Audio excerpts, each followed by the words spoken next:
However, we've almost exhausted what we call the fancy phrase, the drawdown authority that Congress authorized for Ukraine in a bipartisan spending bill last month.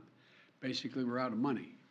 And so that's why today, in order to sustain Ukraine as it continues to fight, I'm sending Congress a supplemental budget request. It's going to keep weapons and ammunition flowing without interruption to the brave Ukrainian fighters and continue delivering economic and humanitarian assistance to the Ukrainian people. This so-called supplemental funding addresses the needs of the Ukrainian military during the critical weeks and months ahead. And it begins the transition to longer-term security assistance that's going to help Ukraine deter and continue to defend against Russian aggression. This assistance would provide even more artillery, armored vehicles, anti-armored systems, anti-air capabilities that have been used so effectively thus far in the battlefield by the Ukrainian warriors. You know, and it's going to deliver much-needed humanitarian assistance as well as food, water, medicine, shelter, and other aid to Ukrainians displaced by Russia's war, and provide aid for those seeking refuge in other countries from Ukraine. It's also going to help schools and hospitals open. It's going to allow pensions and social support to be paid to the Ukrainian people so they have something in their pocket. It's also going to provide critical resources to address food shortages around the globe. Ukraine was one of the world's largest agricultural producers. It typically grows 10% of all the wheat that's shipped around the world.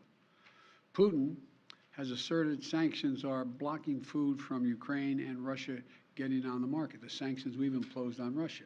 Simply not true. Putin's war, not sanctions, are impacting the harvest of food and disrupting the movement of that food by land and sea to nations around the globe that need it. This funding is going to help ease rising food prices at home as well and abroad caused by Russia's war in Ukraine. It's going to help support American farmers produce more crops like wheat and oilseed, which is good for rural America, good for the American consumer, and good for the world.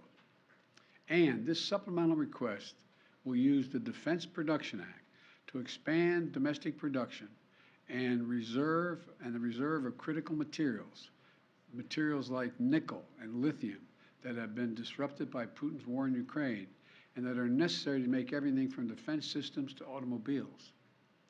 And I hope Congress will move on this funding quickly. I believe they will.